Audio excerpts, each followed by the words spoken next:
तो दोस्तों मैं हूँ अपने इस घर में और मेरी विंडो के बाहर हो रही है बहुत ही प्यारी सी बारिश। और आप भी अगर अपने घर का सपना देखते हैं तो हम आपके घर का सपना पूरा कर सकते हैं। हम सीमेंट के घर नहीं बनाते, हम बनाते हैं आपके सपनों का होम स्वीट होम। ये कहना है म्हाडा का। म्हाडा यानी Maharashtra housing and area development authority. सन 2022 यानी करंट फाइनेंशियल ईयर के लिए जो घर की लॉटरी वाले जो घर होते हैं उनका रजिस्ट्रेशन स्टार्ट हो चुका है और फ्यूचर में उसकी लॉटरी भी निकलेगी। तो अगर आपको नहीं पता कि म्हाडा क्या है और ये आपके लिए क्या कर सकता है, तो आज का ये वीडियो आपके लिए है, जिसमें हम बताएंगे पूरी डिटेल म्हाडा के बारे में। तो दोस्तों अब म्हाडा क्या है, इसका मैं एक आपको छोटा सा इंट्रोडक्शन देती हूँ। तो ये जो बॉडी है इसका काम है आपको अच्छे घर दिलाना, या फिर जो हमारा वीकर सेक्शन है, फाइनेंशियली चैलेंज्ड सेक्शन है, उनके लिए भी क्वालिटी वाले घर, टिकाऊ घर और कम रेट में घर मिल सके, ये व्यवस्था करने का काम इसका है। इसके अलावा ये क्वालिटी चेक करना, जो मटेरियल क्वालिटी चेक करना है, इसके लिए इनके पास लैब है और मल्टीपल गवर्नमेंट के काम भी करती है। लेकिन आज जो हम डिस्कस करने वाले हैं वो है सिर्फ घर से रिलेटेड, कि घर दिलाने के लिए ये क्या करती है। तो हर साल अलग अलग मल्टीपल लोकेशंस में ये घर की लिस्ट बनाती है और फिर एक साल में एक बार एक विज्ञापन पब्लिश होता है इसकी वेबसाइट पे ऑनलाइन, और सारे न्यूज़पेपर्स के माध्यम से भी आपको जानकारी मिलती है कि म्हाडा के पास इतने घर हैं जो कि वो आवंटित करेगी। लॉटरी के माध्यम से आप वो घर सस्ते रेट में, अफोर्डेबल रेट में ले सकते हैं। अब ये लॉटरी निकलने के बाद आपके पास 1 महीने तक का टाइम रहता है, आप अप्लाई करते हैं और ये डिफाइंड होता है कि किस सेक्शन को, जैसे जनरल है, पिछड़ी जाति है, पिछड़ी जनजाति है, SC ST OBC या फिर स्वतंत्रता संग्राम सेनानी है, और उसके अकॉर्डिंग घर हर लोकेशन के या जो घर हैं वो डिफाइंड होता है कि किस कैटेगरी को वो मिलेगा। आप अपनी कैटेगरी के हिसाब से अप्लाई कर सकते हैं। एक फीस भरनी होती है और एक डिफाइंड टाइम पे कंप्यूटराइज्ड लॉटरी सिस्टम है इनका बहुत ही बढ़िया है, फेयर सिस्टम है जिसमें कुछ भी गड़बड़ नहीं हो सकती है। तो उसके माध्यम से आपको घर मिलता है। तो वो आप ऑनलाइन भी देख सकते हैं इनकी वेबसाइट पे, वो डायरेक्ट कमेंट्री भी चलती रहती है और किनका नाम आया है, कौन वेटिंग में है, वो सारी लिस्ट निकलती है 1 बाय 1। अब जिनका नाम नहीं आया है वो फिर से नेक्स्ट ईयर अप्लाई कर सकते हैं और उनकी जो फीस है वो with in a month refund हो जाती है। जिनका नाम आया है, अब नाम के साथ वेटिंग लिस्ट भी रहता है कि वो पर्सन जो एप्लीकेंट है, अगर वो लेने में उस समय सक्षम नहीं है या नहीं ले पा रहा है किसी भी कारण से, तो जो वेटिंग लिस्ट में है उनका नंबर लग जाता है और फिर वो उस घर को ले सकते हैं। तो ये जो है बेसिक प्रोसेस है। अब इसके लिए कौन अप्लाई कर सकता है, क्या एलिजिबिलिटी है, कितनी फीस लगती है और ये सारी प्रोसेस हम कैसे करते हैं, कब एप्लीकेशन रिजेक्ट हो सकता है, ये सब कुछ हम देखेंगे इसकी डेट के साथ ही अपने इस वीडियो में आज नेक्स्ट। तो दोस्तों रजिस्ट्रेशन स्टार्ट हो चुके हैं और हम बात करते हैं इसकी डेट्स की, जो कि बहुत ही इम्पोर्टेंट है। तो न्यूज़पेपर में पब्लिश हुआ था और इसकी वेबसाइट पे भी पब्लिश हुआ था।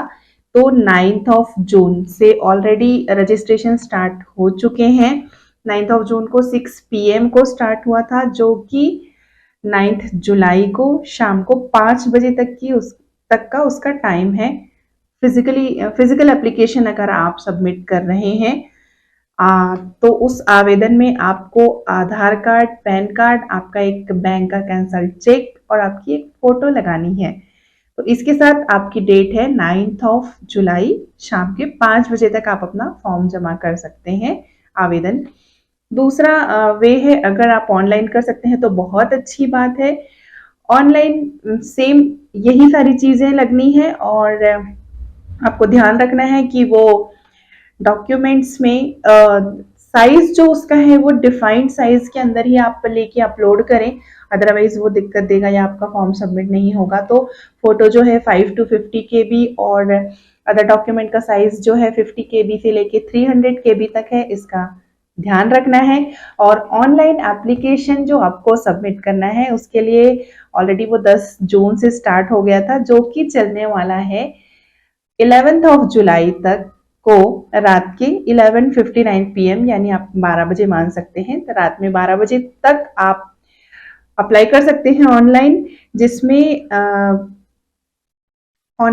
जिसमें आपको सॉरी जिसमें आप आरटीजीएस या एनईएफटी के थ्रू भी पेमेंट कर सकते हैं ऑनलाइन। और इसमें अगर आपको भरने में कोई दिक्कत आ रही है, आपको लगता है कि आप खुद से ये फॉर्म नहीं भर पाएंगे या क्या क्या सेक्शन है आपको कुछ भी समझ में नहीं आ रहा है, तो बहुत सारे अपने यहाँ पे कैफे हैं, इंटरनेट कैफे वाले जो हैं वो इसमें हेल्प कर रहे हैं। वो आपको आपके बिहाफ में भर के आपकी एलिजिबिलिटी के अनुसार और आपकी क्या चॉइस है, कौन सी प्रॉपर्टी आपको ऑप्ट करनी है, वो भर के दे सकते हैं। इसके अलावा कभी कभी हमसे फर्स्ट टाइम भरते हुए गलती हो जाती है, कुछ एरर हो जाता है, तो अगर आपको उसमें चेंजेस करने हैं, सुधारना है, तो उसके लिए भी यही डिफाइंड टाइम पीरियड है जिसमें आप अपने आवेदन में चेंजेस कर सकते हैं। तो ये मैंने आपको बताया डेट्स की, रजिस्ट्रेशन की डेट्स क्या है और किसके अंदर आपको अप्लाई करना है। आपकी कौटुंबिक आय किस स्लैब में आ रही है उसके आधार पे आपको घर का सिलेक्शन करके अप्लाई करना होता है रजिस्ट्रेशन करते टाइम। तो यहाँ पे जो शब्द उपयोग हो रहा है कौटुंबिक आय, इसको अगर मैं डिफाइन करने जाऊं तो एक घर में पति पत्नी और उनके अविवाहित पुत्र जो हैं उनकी जो कुल जमा आय है एक मंथ में या ईयर में, तो वो होगी कौटुंबिक आय। अब इसके आधार पे आपको डिसाइड करना है कि आप किस इनकम ग्रुप में आ रहे हैं। और आय जब कैलकुलेट होगी तो उसमें वो आपका रीइंबर्सेबल अलाउंसेस जो है ट्रांसपोर्ट, मेडिकल, लॉन्ड्री, ये सब एक्सक्लूड कर देते हैं, ये शामिल नहीं करते आपकी आय के अंदर कैलकुलेट करते टाइम।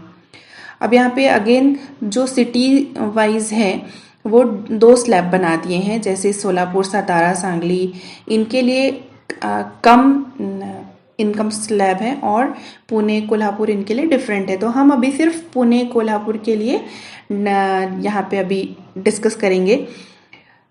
0 to 6 लाख अगर एनुअल आपकी इनकम है 0 to 6 लाख, तो आप आते हैं इकोनॉमिकली वीकर सेक्शन में।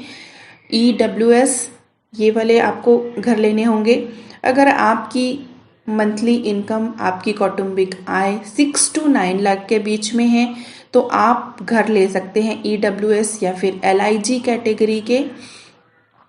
इसके बाद है 9 से 12 लाख वाले जो इनकम है वो अप्लाई कर सकते हैं EWS, LIG या फिर MIG, मिडिल इनकम ग्रुप इसके अंतर्गत आते हैं। 12 लाख और उसके ऊपर अगर आपकी आय है तो आप किसी भी होम के लिए अप्लाई कर सकते हैं, EWS, LIG, MIG या HIG किसी भी कैटेगरी के लिए अप्लाई कर सकते हैं। और आपको अपनी आय का जो प्रमाण देना होता है, तो या अगर आप सैलरीड हैं तो सैलरी स्लिप, या तो फिर जो भी कोई आपके लिए आपके का ऑब्जर्वेशन करके और आपको लेटर बना के दे सकता है, तो वो डिफाइंड है टर्म्स एंड कंडीशंस में, उसकी बेसिस पे आपको ये प्रस्तुत करना होता है घर लेते टाइम। तो दोस्तों नेक्स्ट जो हमारा क्राइटेरिया है वो है एलिजिबिलिटी, मतलब कौन इसके लिए अप्लाई कर सकता है। और ये जानने के लिए मेरे साथ है राकेश ने ऑलरेडी इसके लिए एक बार अप्लाई किया था, तो वो आपको बताएंगे कि एलिजिबिलिटी क्राइटेरिया क्या है म्हाडा की लॉटरी के लिए रजिस्ट्रेशन करने के लिए। और ये मैं उनको हैंड ओवर करती हूँ। Thank you Kamakshi.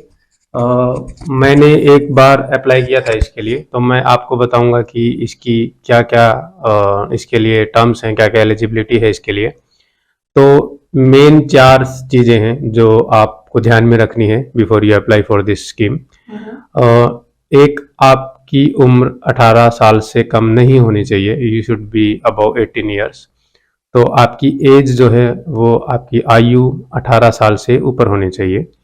दूसरा जो पॉइंट है वो ऐसा है कि इस आप महाराष्ट्र में कम से कम 15 साल से मूल निवासी होने चाहिए। आप महाराष्ट्र के यहाँ के सिटीजन होने चाहिए 15 साल से कम। बट सेंट्रल गवर्नमेंट के एम्प्लॉयज़ के लिए इसमें थोड़ी छूट है, ये वाले पॉइंट में, तो ये वाले क्लॉज में थोड़ी छूट है। और थर्ड पॉइंट जो है वो ऐसा है कि आपके परिवार में, फैमिली आपके हस्बैंड वाइफ या आपके जो अविवाहित पुत्र, आपके पुत्री हैं, सन डॉटर जो हैं, उनके नाम से कहीं पे भी कोई प्रॉपर्टी, कोई घर, कोई ज़मीन या कोई भी ऐसी प्रॉपर्टी आपकी नहीं होनी चाहिए जिसके आप मालिक हैं। आपका मालिकाना हक कोई प्रॉपर्टी पे नहीं होना चाहिए।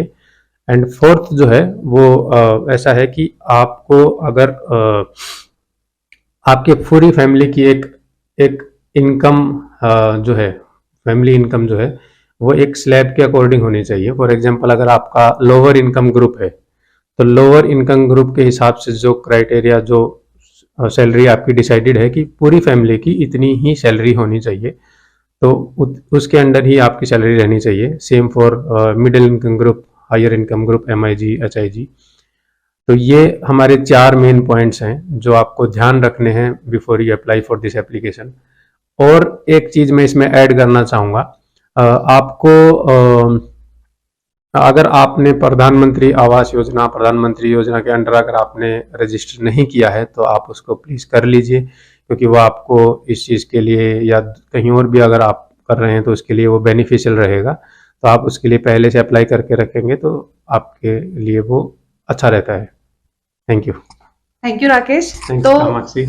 आप लोग सारे लोग प्रधानमंत्री आवास योजना का लाभ जरूर उठाएं और ये रजिस्टर कर ले। लॉटरी में रजिस्ट्रेशन के लिए ये एक जरूरी पॉइंट है, जैसा कि राकेश जी ने बताया। तो आपको रजिस्ट्रेशन डेट्स तो मैंने बता दी, अब आपको अदर डेट्स भी मैं यहाँ पे बता देती हूँ। जैसे जो एप्लीकेशन एक्सेप्ट हुए हैं, आपका एप्लीकेशन एक्सेप्टेड है या रिजेक्टेड, तो उसकी भी एक लिस्ट पब्लिश होती है जो कि होने वाली है 21 जुलाई को। तो वो ऑनलाइन आप देख सकते हैं कि आपका नाम एक्सेप्टेड एप्लीकेंट के अंदर है या नहीं। सेकंड, अब जो ड्रॉ, सबसे बड़ा दिन, सबसे स्पेशल डे, जिस दिन लॉटरी निकलेगी, कंप्यूटराइज्ड लॉटरी जिस दिन निकलेगी, तो ये वो लोग, बहुत सारे लोग उनके ऑफिस भी जाते हैं डायरेक्ट वहाँ पे भी, या किसी और जगह पे बड़ा प्रोग्राम होता है और अनाउंसमेंट कंटिन्यू चलती रहती है लगातार नाम की, और लॉटरी निकलती रहती है और सेम उनके वेबसाइट पे भी प्रसारण होता रहता है। तो डायरेक्ट देख सकते हैं। इसकी डेट है 29 जुलाई, ड्रॉ निकलने की डेट है 29 जुलाई। देन इसके बाद अब एक और नेक्स्ट डेट होती है इसके बाद 1 मंथ के बाद। तो जो लोग अनफॉर्चुनेटली जिनका नहीं निकला या फिर जो लोग लकी नहीं रहे इस बार की लॉटरी में, तो उनका रजिस्ट्रेशन अमाउंट 10,000 के अराउंड जो रहता है वो रिटर्न कर दिया जाता है। तो इसके लिए डेट है 28 अगस्त। तो दोस्तों हमने आपको सारी डिटेल्स दी, माड़ा के बारे में सब कुछ बताया। और अगर आप भी अप्लाई करना चाहते हैं तो आपके पास 9 जुलाई तक का टाइम है, आप डेफिनेटली अप्लाई करें। और इसमें एडिशनल एक चीज और मैं बताना चाहूंगी कि उसमें जो फ्लैट्स हैं उस लोकेशन के अनुसार उनके कोड के थ्रू अगर आपको लगता है कि आप काश आप वहां जाके देख पाते उस प्रॉपर्टी को और नहीं देख पाते हैं, आपके पास टाइम नहीं है, तो मैंने देखा कई यूट्यूबर जो रियल एस्टेट के वीडियोस बनाते हैं अभी पुणे सिटी के अंदर, उन्होंने उसके एक्चुअल साइट पर जाके वीडियोस बनाए हुए हैं, प्रोज एंड कॉन्स दिए हुए हैं। तो आप उसका बेनिफिट ले सकते हैं बिना उस लोकेशन को विजिट किए।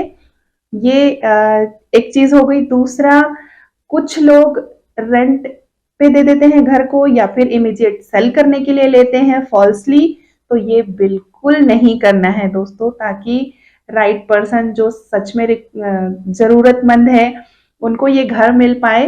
और आप ऐसा कर भी नहीं सकते हैं क्योंकि म्हाडा अलाउ नहीं करता है। तो आप ना तो सेल कर पाएंगे 5 साल तक, ना ही उसको रेंट पे दे पाएंगे। तो ये सब बातों को ध्यान में रखिए और अपने एक सपनों का घर अप्लाई करिए। अगर आपकी किस्मत अच्छी है तो आपको आपकी लॉटरी जरूर निकलेगी। और आशा करती हूँ आज का वीडियो आपको अच्छा लगा है। अगर अच्छा लगा हो तो प्लीज लाइक एंड सब्सक्राइब करें और हम फिर मिलते हैं अपने नेक्स्ट वीडियो में। Bye bye.